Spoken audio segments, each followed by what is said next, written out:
सहनाववतु सहनो भुनक्तु सह वीर्यं करवावहै तेजस्विनावधीतमस्तु मा विद्विषावहै। ओम शांति शांति शांति। वैदिक जीवन पद्धति की इस कक्षा में आप सभी श्रोताओं का, दर्शकों का हृदय की गहराइयों से हार्दिक स्वागत है, अभिनंदन है। वेदों का ज्ञान जो सबसे महान है और इस जहान को भी महान बनाने के लिए प्रत्येक इंसान को इस ज्ञान विज्ञान की गंगा में स्नान अवश्य करना चाहिए। हम स्वयं भी श्रेष्ठ बने और दूसरों को भी श्रेष्ठ बनाएं।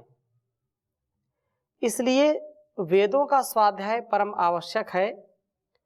वेदो अखिलो धर्म मूलम, वेद सब सत्य विद्याओं का पुस्तक है। वेद का पढ़ना, पढ़ाना, सुनना, सुनाना तथा आचरण में लाना हम सबका परम कर्तव्य है। पिछली कक्षा में हमने चर्चा की थी ऋग्वेद के चतुर्थ मंडल के 30वें सूक्त के चौथे मंत्र में, तीसरे मंत्र में, दूसरे मंत्र में, जिसमें मन की चर्चा की है और मन को बड़ा ही वेगवान, गतिमान और ऊर्जा से परिपूर्ण माना गया है। मन यदि हमारा नियंत्रित है तो इंद्रियां भी नियंत्रित होंगी, क्योंकि मन इंद्रियों पर नियंत्रण करने वाला है। मन यदि चंचल स्वयं है तो इंद्रियों को चंचल अवश्य करेगा, जिससे हम अपने दिव्य भाव को जागृत नहीं कर पाएंगे। चंचलता में हम प्रकाश से ओझल हो जाते हैं, गति में प्रकाश कम हो जाता है। इसलिए गति में भी मति का प्रयोग करें। गति हो, सात्विक गति हो, उत्साह से, पुरुषार्थ से अपने जीवन को हम आगे बढ़ाने वाले हों, इसमें कोई संदेह ना हो। प्रभु की उपासना हमको अवश्य करनी चाहिए, क्योंकि उसकी उपासना से हमारा मन शांत होता है। प्राणायाम, ध्यान, अष्टांग योग का पालन करना, अलग अलग विधियों से, अलग अलग प्रकारों से, अलग अलग अनुष्ठानों से हम बहुत कुछ सीखते हैं, सिखाते हैं। यही बात आगे इसमें कही है कि मन, ज्ञान व इंद्रिय समूह। ऋग्वेद का यह चतुर्थ मंडल 38वां सूक्त और इसका 5वां मंत्र आपके समक्ष में रख रहा हूं। प्रथम वेद मंत्र लिखता हूं, फिर चर्चा करूंगा। ओम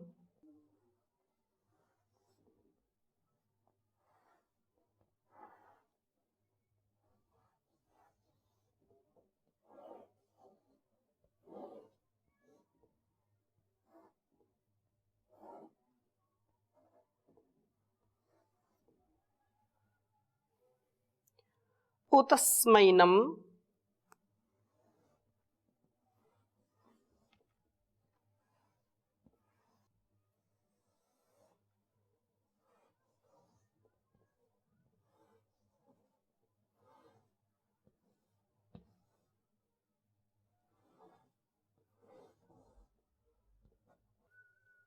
वस्त्रमथिम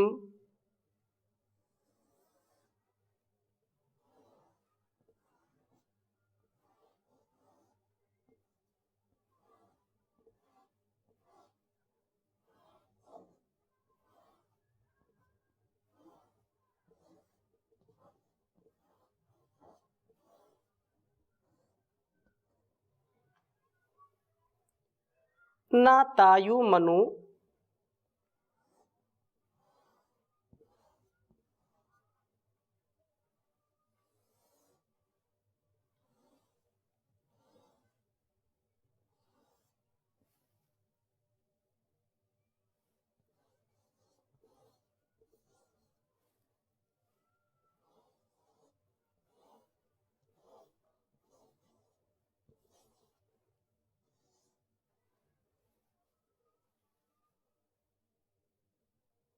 क्रोशन्ति।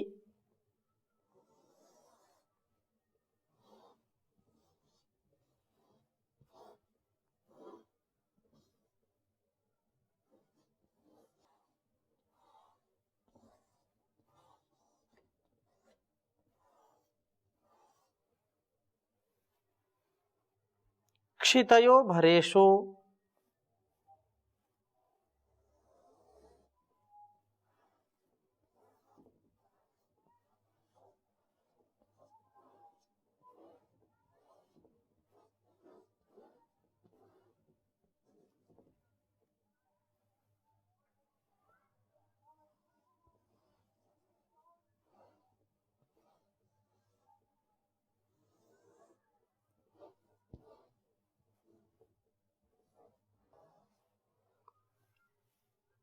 नीचायमानं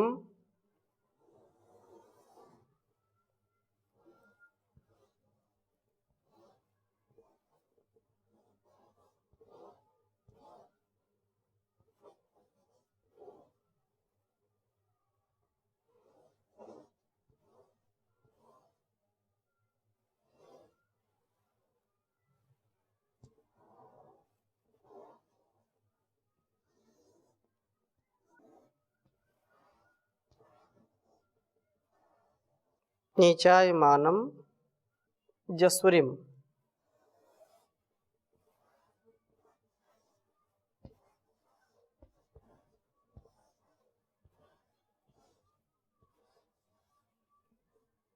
नीचायमानं जसुरिम नश्येनम्।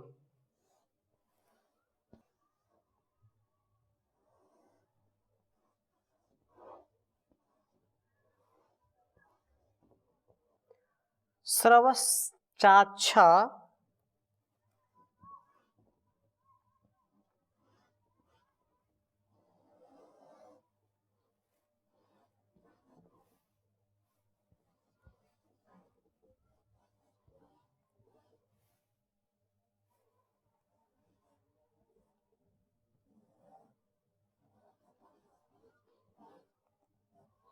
स्रवश्चाच्छा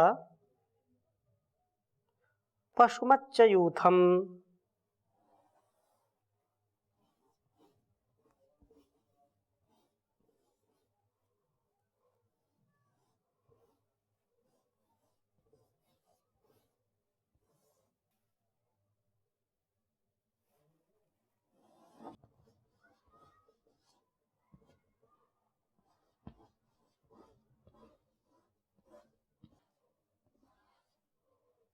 ऋग्वेद के चतुर्थ मंडल के 38वें सूक्त का यह 5वां मंत्र है। ओम उतस्मैनं वस्त्रमथिं नातायुमनुक्रोशन्ति क्षितयो भरेषु नीचायमानं जसुरिं नशेनं स्रवश्चाच्छा पशुमच्चयूथम्। ओम उतस्मैनं वस्त्रमथिं नातायुमनुक्रोशन्ति क्षितयो भरेषु नीचायमानं जसुरिं नशेनं स्रवश्चाच्छा पशुमच्चयूथम्। मंत्र का भाव बहुत ही सुंदर है। कहा कि उतस्मैनं, उत और स्म निश्चय से, एनम इस मन को अनु अर्थात लक्ष्य करके, इस मन को लक्ष्य करके क्षितयः मनुष्य भरेषु संग्रामों में क्रोशंती पुकारते हैं।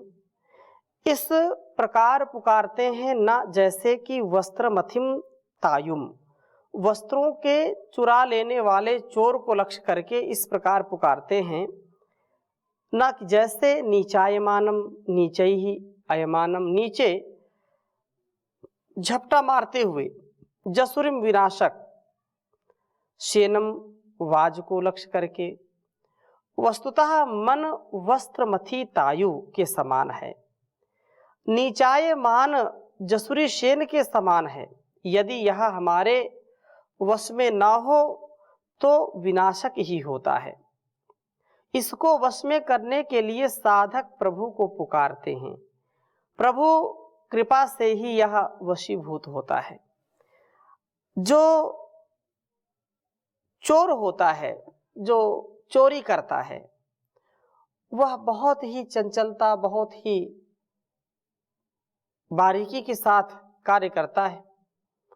और जैसे चोर को पकड़ना बड़ा मुश्किल होता है, और जैसे अपने शिकार को अपने पंजों में झपटा मार करके लेने वाला जो शेन है, उस शेन के समान जिसको वह शिकार करना चाहता है बाज पक्षी, उसको पता भी नहीं चलने देता और पलक झपकते ही उसका शिकार कर लेता है। उसको कंट्रोल में करना, उसको पकड़ना बड़ा कठिन काम है। तो ऐसे ही मन का नियंत्रण भी अत्यंत दुष्कर है। मन को भी नियंत्रित करने में बहुत ही प्रयास करना पड़ता है, बहुत कष्ट साध्य है, लेकिन यह कष्ट दुखों को नष्ट करने वाला होता है। मन की मनमानी को छोड़ करके, मन की नादानी को छोड़ करके यदि मन को हम प्रभु की उपासना में लगाते हैं, आरंभ में तो कठिन सा प्रतीत होता है, लेकिन जब यह मन इंद्रियों पर नियंत्रण करके साधना में लग जाता है तो इसका अपार सामर्थ्य हो जाता है। लेकिन यदि यह विषयों में फंस गया, यह कामनाओं में, अविवेक पूर्ण इच्छाओं में फंस गया, तो यही बड़ा दुख का कारण बन जाता है। दुखों को कोई नाश करने वाला रास्ता हमको दिखाई नहीं पड़ता। इसलिए प्रभु का स्मरण अत्यंत आवश्यक है। तो कहा कि इसको वश में करने के लिए साधक प्रभु को पुकारते हैं।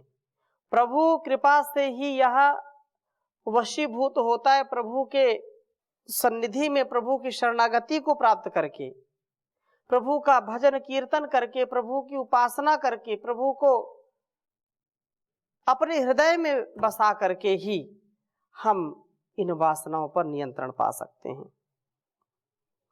इसलिए ये कहा है चा और पशुमत यूथम, यह वशीभूत होता है और श्रवः अच्छा, जान का लक्ष्य करके प्रभु को पुकारते हैं।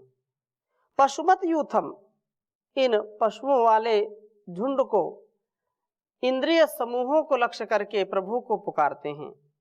यहाँ एक ओर मन और दूसरी ओर इंद्रिय समूह है। इन दोनों के बीच में जान ही प्रभु को इन तीनों चीजों का लक्ष्य करके पुकारते हैं। प्रभु कृपा से मन व इंद्रिय समूह हमारे वश में हुआ तो मन हमारे इंद्रियों पर नियंत्रण पा जाएगा, ज्ञान तो प्राप्त होगा ही। मन इधर उधर जो भटकता है, वस्तुतः भटकता हुआ यह हमारी सब अध्यात्म संपत्ति को चुरा ले जाता है। इंद्रियों को विषयों में फंसने में देर नहीं लगती, इंद्रियां विषय में फंस जाती हैं और ज्ञान ग्रहण व यज्ञ आदि कर्मों में प्रवृत्त नहीं रह पाती। अर्थात जो ज्ञान का, विवेक का, वैराग्य का पथ है, जो मार्ग है, यही हमारे मन को शांत कर सकता है, मन को वश में कर सकता है। इंद्रियों को वश में करने के लिए जो विषयों में फंसी हैं, ज्ञान ही एक साधन है। प्रभु की उपासना ही हमें इंद्रियों व मन के साथ चलने वाले इस संग्राम में विजयी बनाती हैं, तभी हमें ज्ञान प्राप्त होता है। हम प्रभु की उपासना करें, हमें मन व इंद्रिय का जो समूह है उसका अधिष्ठाता बनाएं, ऐसा बनकर के हम ज्ञानी बने, क्योंकि बिना ज्ञान के तो कभी भी उन्नति हो ही नहीं सकती। बिना ज्ञान के हमारा मार्ग प्रशस्त हो नहीं सकता है। इसलिए मार्ग प्रशस्त हो, हमको अपने एक एक क्षण का प्रयोग करना चाहिए। एक एक क्षण अपने जीवन को सच्चाई के साथ, अच्छाई के साथ जीने का प्रयत्न करना चाहिए। इसमें बिल्कुल प्रमाद नहीं करना चाहिए। और ऐसा कोई कर ले, वेदानुकूल आचरण कर ले, वेदों का उपदेश, संदेश, आदेश, संकेत मान ले, तो फिर उससे बढ़कर के सौभाग्यशाली कोई नहीं हो सकता। और यही एक उपाय है, यही एक पथ है, यही एक मार्ग है दिव्यता का, भव्यता का, समरसता का, सजगता का, उत्थान का, उत्कर्ष का, उन्नति का। यह पथ अवश्य हमको इस पर चलना है, और इस पथ पर चल करके ही हम इंद्रियों पर, मन पर नियंत्रण पा सकते हैं, वरना कोई उपाय नहीं है।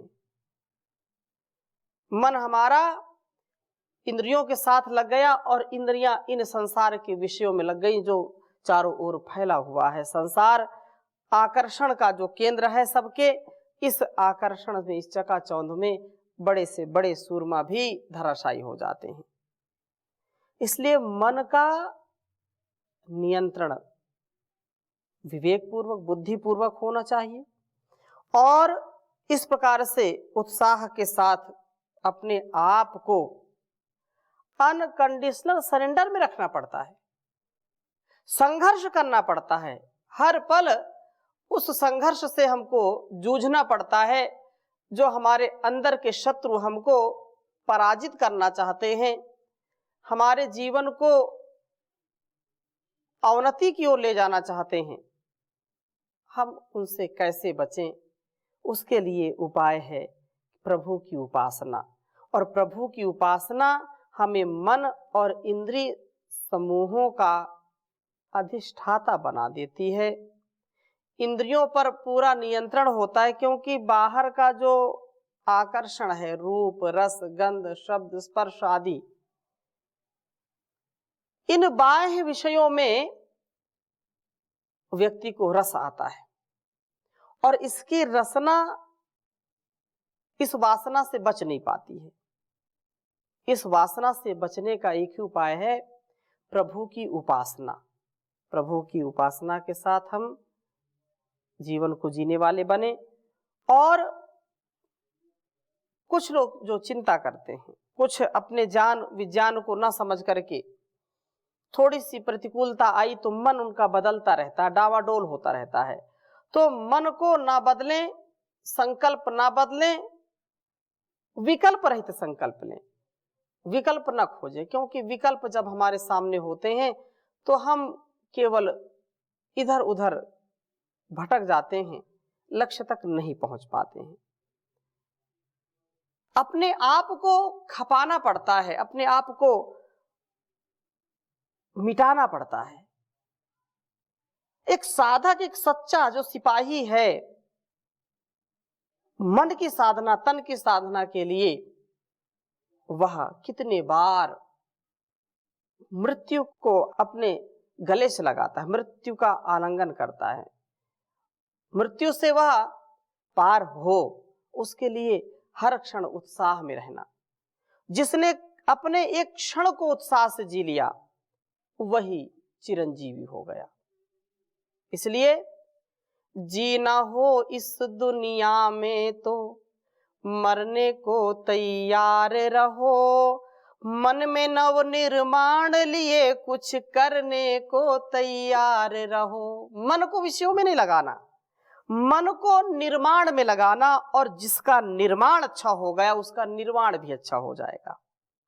इसलिए जीना हो इस दुनिया में तो मरने को तैयार रहो। मन में नव निर्माण लिए कुछ करने को तैयार रहो। गागर को सागर में बदलो पौरुष और बलिदानों से। सागर को भी गागर में तुम भरने को तैयार रहो।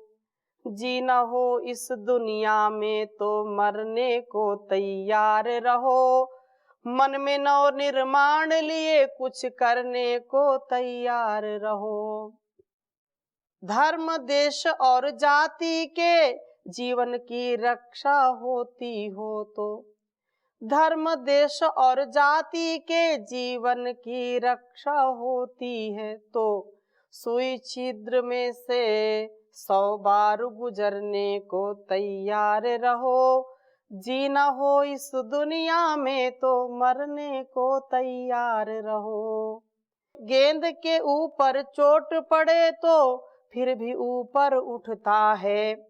संकट सह करके हर हाल उभरने को तैयार रहो। मन में नव निर्माण लिए कुछ करने को तैयार रहो। जीना हो इस दुनिया में तो मरने को तैयार रहो। बिना तुम्हारे कौन हरेगा दुखड़े इस दुखियारी के। भारत माता की विपदाएं हरने को तैयार रहो। जीना हो इस दुनिया में तो मरने को तैयार रहो। मन में नव निर्माण के लिए कुछ करने को तैयार रहो। जो भी कीमत पड़े चुकानी भारत की रखवारी में, पाँव छुरे की धार के ऊपर धरने को तैयार रहो।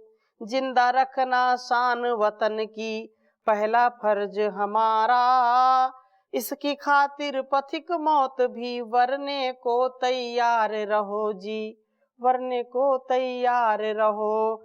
जीना हो इस दुनिया में तो मरने को तैयार रहो।